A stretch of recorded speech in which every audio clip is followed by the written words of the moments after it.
Hey everyone, it's Mojax back in the DJ City UK lab. Today reviewing the Thud Rumble TRX battle mixer. Now we all know that Thud Rumble, Yoga Frog, Cuba, etc. have all had a massive influence over the way that DJ equipment is designed. Certainly in the turntablist field, but also in wider sense as well. These guys really have influenced so much. They used to work with Vestax, of course, a lot of the time, but Vestax is now dead and buried. So they are now working with DJ Tech, which is a Chinese company that's made a name for itself making very affordable, but still good quality little battle mixers. And previously Thud Rumble have endorsed the DIF-1S mixer, but this one is a proper collaboration. Thud Rumble have designed this mixer in conjunction with DJ Tech. So there's a lot of touches on here which feel very Thud Rumble. You think about lots of faders everywhere, that immediately makes you think of like the Vestax 07 and that kind of thing.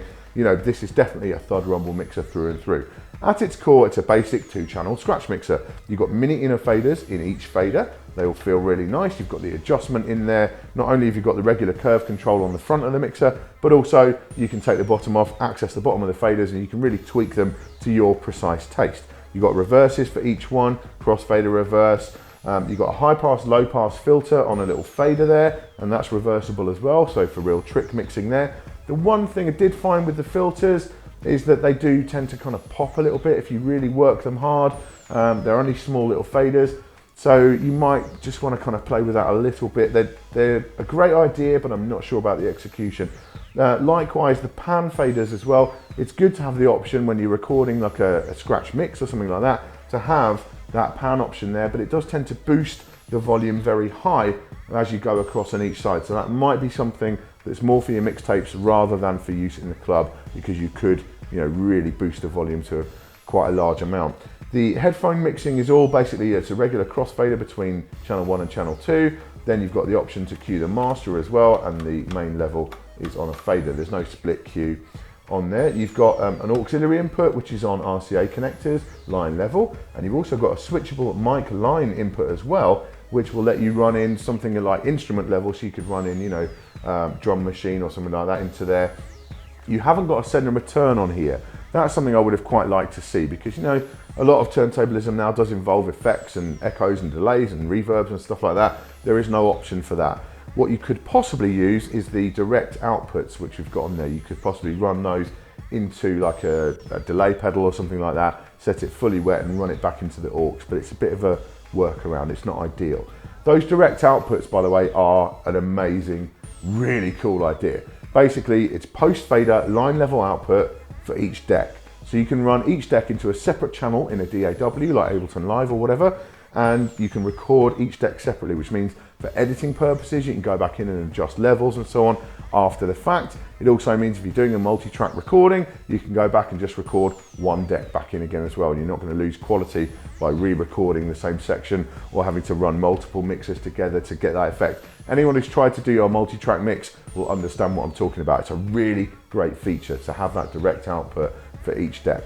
You've got main output is on XLRs, so you've got balanced output there. You've got a booth/aux output, which is on jack connectors or RCA connectors. They're controlled with the one volume level there. So again, for sessioning and that kind of stuff, absolutely great. And if you are going to use it in the club, yeah, it's going to work fine with the XLR connectors on there. Now, it hasn't got any kind of USB or DVS hardware built in, but it does have a DVS kind of switch on the back there. So you've got basic inputs and outputs for your Serato box or Tractor box, whatever you want to run into it. And that means rather than messing around with through mode in the software or bypassing like that, all you can do is basically plug it into the DVS, plug your turntable straight into the mixer, and just flick across between DVS and your regular vinyl. Nice and simple. Also makes it easier to take out your box if you're going out with your box, leaving your turntables at home. Really simple to do. I like that feature. I've seen it on DJ Tech mixers before. I liked it then, and I like it now. Sound quality is good. I mean, this thing, you've got to bear in mind all the time with this, it's a $400 mixer. And basically we've got nearly $300 worth of faders in there. So in terms of value, it's pretty astonishing. And it certainly sounds as good as any other $400 mixer I've ever used. It doesn't sound quite as, fat and lovely as maybe a Rain 62 or something like that, but it's like a quarter of the price. So that's to be expected, $400, an absolute steal.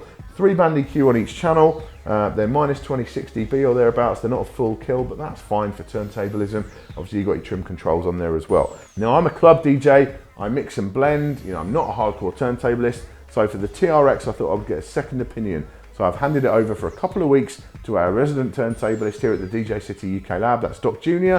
Here are his thoughts on the TRX.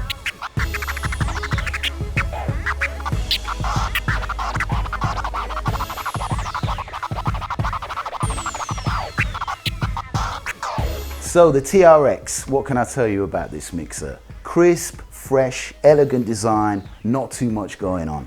One issue I had straight out of the box when I started cutting, the mini inner fader sticker is too close to the crossfader, so you may have to relocate that.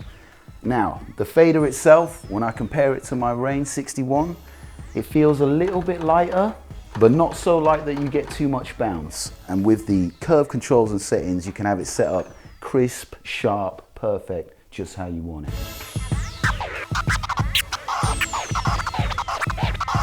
The up faders themselves, exactly the same as the crossfader. They're both mini inner faders, light, easy to use, easily adjusted for the club, or nice, crisp and tight for them technical scratches. Now the one issue I found, when you're trying more technical cuts at the top of the fader, this channel reverse switch just gets in the way, and you just seem to catch that there. So if that was relocated or made flush, you would have no issues with the up fader.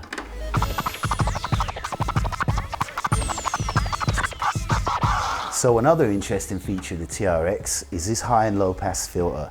It's reversible, and it's also on a miniature fader, which makes it quite fun to use, but can be tricky to get back to perfect zero if you're using it, for instance, in the middle of a scratch pattern. One thing for me that I find handy is the master cue function. This allows you to hear everything that's going on from the turntables and the mixer straight to your headphones. So if you're cutting at night, it's 3 AM, you're not disturbing the neighbors. So there we go, thanks to Doc Jr. for a slightly more hardcore perspective on the TRX. Ultimately, from my point of view, it's a $400 scratch weapon. It's a bargain, you know, 400 bucks, you've got 300 bucks worth of faders in there pretty much. You're getting the rest of the mixer for 100. You know, it's an astonishing value piece of kit. The build quality is really good. The only qualms I've got about the build are the noise on the filters that you do get on there, and some of the screen printing is kind of coming off on there already. You know, Doc's had it for a couple of weeks, been really using it a lot, and we have got some of the lettering is coming off already, but that's a minor thing really. But overall, yeah, the finish is lovely, the sound quality is great. I can't really complain about much at all. Those pan faders do get a bit loud for my liking, but you don't have to use the pan faders if that's not your cup of tea.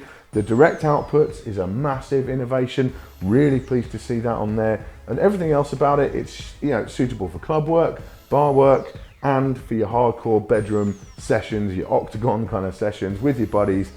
It's really, really good value. Absolutely astonishing. And I want to see Thud Rumble continue to be involved with DJ Tech and continue that innovation that they bring to the market, because it's so important when everyone's using the same kind of gear and it's all kind of the same. Just to see something a little bit different like this that's still affordable is an absolute joy. So there we go. Thank you very much for watching today. Make sure you subscribe for all our future tips, tricks and product reviews. I'll see you soon.